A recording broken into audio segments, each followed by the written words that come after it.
আসসালামু আলাইকুম, ডেলিসিয়াস বাংলা ফুডে সবাইকে আরও একবার স্বাগত জানাচ্ছি। আজকে আমি আপনাদের সঙ্গে একদমই পারফেক্ট স্বাদে ভুনা খিচুড়ির রেসিপি শেয়ার করব। বৃষ্টির দিনে ভুনা খিচুড়ি খেতে কিন্তু অনেক ভালো লাগে, তো আশা করছি রেসিপিটি আপনাদের কাছে ভালো লাগবে। তাহলে চলুন রেসিপিটি শুরু করি। খিচুড়িটা রান্না করার জন্য চুলায় একটা ফ্রাই প্যান বসিয়ে দিয়ে এর মধ্যে আমি দিয়ে দিচ্ছি 1/3 কাপ পরিমাণ মুগের ডাল। এবার চুলার মিডিয়াম লো আছে আমি ডালগুলোকে কিছুক্ষণের জন্য ভেজে নিব। ডালগুলো ভাজতে ভাজতে ডালের গায়ে যখন একটু গোল্ডেন ব্রাউন কালার চলে আসবে আর খুব সুন্দর একটা স্মেল বের হবে, তখন ডালগুলোকে আমি চুলা থেকে নামিয়ে নিব। এবার এখানে একটা মিক্সিং বলে নিয়ে নিচ্ছি 1 কাপ পরিমাণে চিনি গুঁড়া পোলার চাল, সাথে দিয়ে দিচ্ছি সেই ভেজে রাখা মুগের ডালগুলো, আরও সাথে দিয়ে দিচ্ছি 1/3 কাপ পরিমাণে মুসুরির ডাল। এবার এখানে পর্যাপ্ত পরিমাণে পানি দিয়ে সবকিছু খুব ভালো করে ধুয়ে নিতে হবে। চাল আর ডালগুলো ধুয়ে আমি একটা ছাঁকনির মধ্যে পানি জড়াতে রেখে দিয়েছি। এবার চুলায় একটা হাঁড়ি বসিয়ে পরিমাণ মতো তেল দিয়ে দিয়েছি।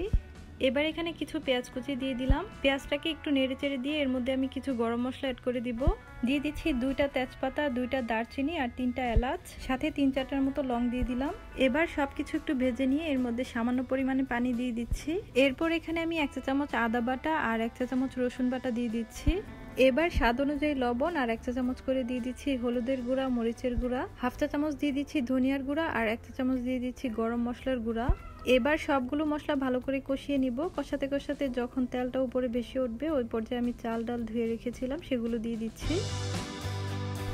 এবার চাল আর ডালগুলোকে মশলার সঙ্গে কিছুক্ষণের জন্য ভেজে নিব। এই পর্যায়ে চাল আর ডালগুলোকে একটু ভালো করে ভেজে নিতে হবে, তাহলে খিচুড়িটা ঝরঝরে হবে। অল্প আছে চাল ডালগুলোকে ভেজে নিয়েছি। এবার এখানে পানি অ্যাড করে দিব। চাল আর ডাল মিলে এখানে 1.5 কাপের চেয়ে একটু বেশি পরিমাণে আছে, তো এখানে আমি 3.5 কাপের চেয়ে একটু বেশি পানি দিয়ে দিচ্ছি, কারণ ডাল সিদ্ধ হতে একটু পানি বেশি লাগে। তো এবার সবকিছু একটু নেড়েচেড়ে মিশিয়ে নিব। আর অবশ্যই এই পর্যায়ে লবণটা চেক করে নেবেন, যদি লবণটা কম হয় তাহলে এখনই দিয়ে দিবেন। এবার ঢাকনা দিয়ে ডেকে হাই হিটে রান্না করতে থাকবো। যখন পানিটা টেনে যাবে ওই পর্যায়ে ঢাকনা তুলে দিয়ে একটু নেড়েচেড়ে দিব আর চুলার আঁচটা কমিয়ে একদম লোতে করে দিব। এরপর আবারও ঢাকনা দিয়ে ডেকে চাল আর ডালটা একদম সিদ্ধ হওয়া পর্যন্ত অপেক্ষা করব।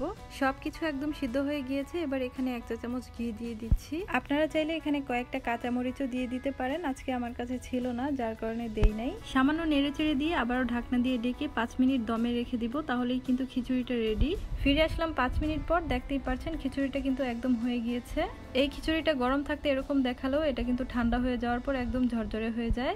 ব্যাস, এখন শুধু গরম গরম ভুনা খিচুড়ি খাওয়ার পালা। বৃষ্টির দিনে এর চেয়ে ভালো রেসিপি কিন্তু আর হতেই পারে না। আশা করছি ভুনা খিচুড়ির রেসিপিটি আপনাদের কাছে ভালো লেগেছে। ভালো লাগলে অবশ্যই লাইক, কমেন্টস এবং বেশি বেশি শেয়ার করবেন। আর যদি চ্যানেলে নতুন হয়ে থাকেন তাহলে অবশ্যই চ্যানেলটিকে সাবস্ক্রাইব করে চ্যানেলের সাথেই থাকবেন। তাহলে আজকে এখানেই বিদায় নিচ্ছি। সবাই ভালো থাকবেন, সুস্থ থাকবেন। আল্লাহ হাফেজ।